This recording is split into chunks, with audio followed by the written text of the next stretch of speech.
Okay, so curious ka ba kung ano ang lulutuin natin ngayon? Watch the full video. Oh, hi! Hello again! So, mabitan ko na ba? Nahanap mong ulam? Ayan.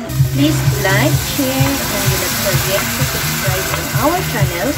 And do not forget. Like, share, and subscribe. Thank you for watching. Okay, so do not forget to push our notification bell down below to get more updates. Bye!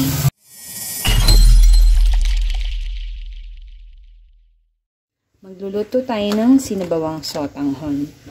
Okay, ito lang ang mga rekado. Meron lang tayong sapat na dami ng pansahog, karne, pwedeng hipon, pwedeng chicken. So, meron tayong pork. Tapos, kailangan lamang natin ng bawang, and then sibuyas, carrots, at repolyo. So, magluluto lang tayo ngayon ng sinabawang sotanghon. So, napakasimple lang ng ating mga rekado. Meron lamang tayong pansahog na pork, 1/4, yung carrots na slice ng manipis, at ito rin yung ating repolyo. So, gagamit lang ako ng konting atsuete, at saka paminta, at ganun din ang asin. So, ito lang yung mga pampalasa natin. Simulan na natin yung ating tipid recipe. Okay, so isasalang lang natin at pakukuluan ng bahagya yung ating karne. Tapos hahayaan natin siyang matuyuan. Pag natuyuan, doon natin sisimulan yung ating paggigisa. Cover.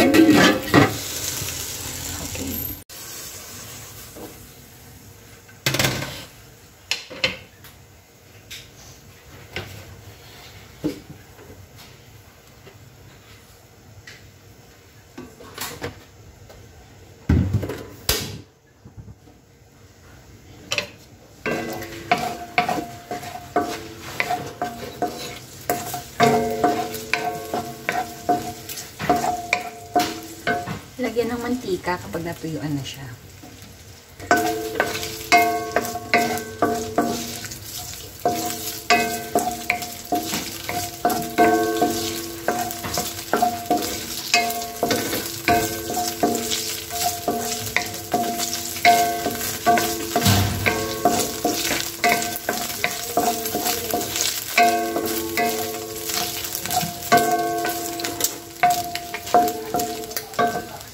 Set aside, and then kuha tayo ng konting atsuete.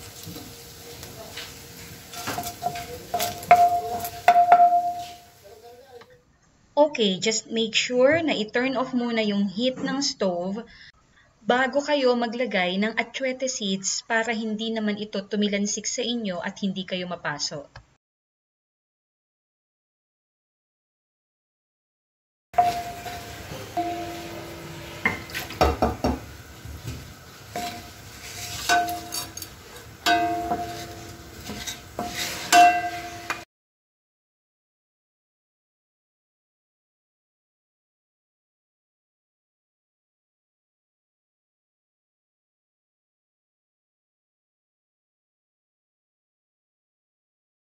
Isasama na natin igisa yung kanyang bawang at sibuyas.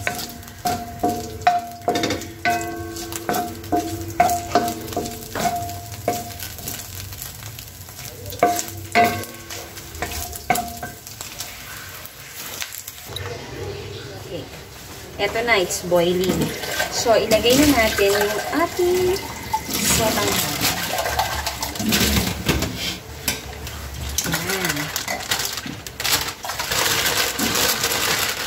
Maglalagay tayo ng at least 2. Okay, let's make it 3. Yeah. Okay, so eto na.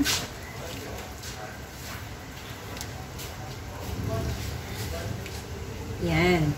And then, let's add salt and pepper. Salt Dahan-dahan din tayo sa alat. Ito, lagyan ko na rin siya ng paminta. And a little amount of white pepper din. Yan. So, napakadali lang lutuin ng sotanghon. Kailangan mo pa bang bumili ng mga instant na sotanghon? Well, I don't think so. Kailangan mo lang talaga na matutong maghiwa ng bawang sibuyas, tapos maggisa. So, yan ang number 1 na kailangan. So, pag medyo mataas yung inyong panimpla, maaari tayong gumamit ng patis at mga seasoning. Para makuha lamang natin yung tamang lasa sa ating panlasa. Okay, balik tayo. So, medyo natatabangan ako dun sa nilagay nating half teaspoon.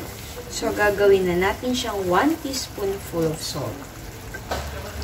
Okay na yung lasa niya. Okay na yung salt and pepper na nilagay natin. Lagay naman natin ngayon yung ating repolyo. Ginayat na repolyo.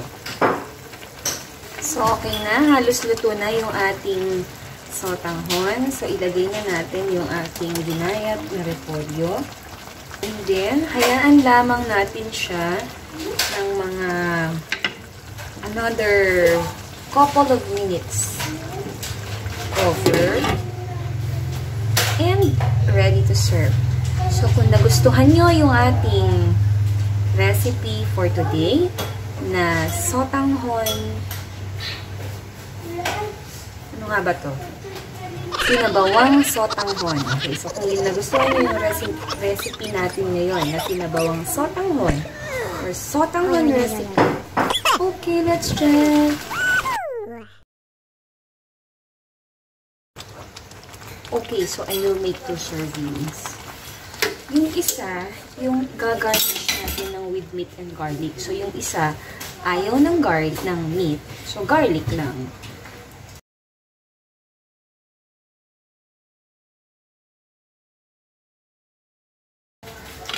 Okay, so let's garnish it with yan. Please do like, share, and subscribe. Thank you for watching.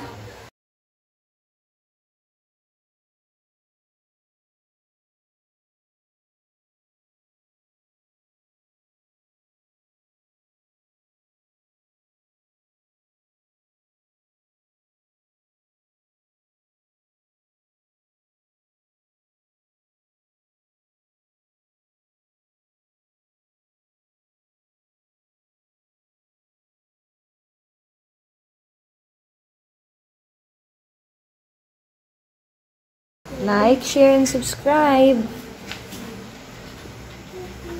Bye, and thank you for watching.